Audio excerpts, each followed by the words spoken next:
Una trentina all'Arcella, la metà in zona fiera e a Limena, ben 65 in zona industriale.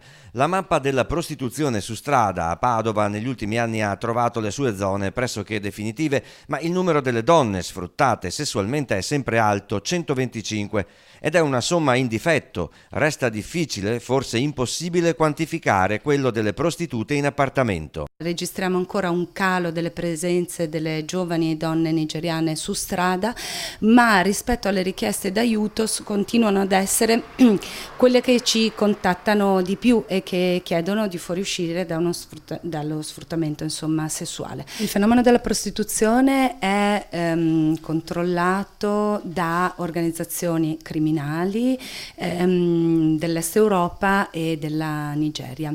A Padova e in Veneto è attivo il progetto NAVE, Network Antitratta Veneto, che ha un numero verde di cellulare di emergenza e una rete di assistenza. Operatori e operatrici delle coop Mimosa e Equality sono sulla strada 2 notti alla settimana. Propongono un percorso di uscita dallo sfruttamento o raccolgono SOS di vario tipo. Sono prevalentemente romene e bulgare le donne che si prostituiscono in strada, anche quelle controllate appunto dalle organizzazioni criminali.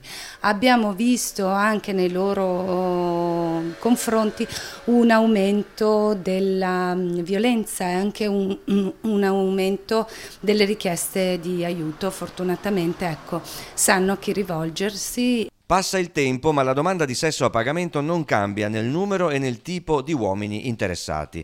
Sono giovani, spiega Maculan, di mezza età e pensionati, di tutte le fasce sociali e culturali, persone a volte anche utili alla nostra causa. La domanda del sesso a pagamento per noi è un contatto interessante perché ci possono dare informazioni utili a raggiungere le persone vittime di sfruttamento.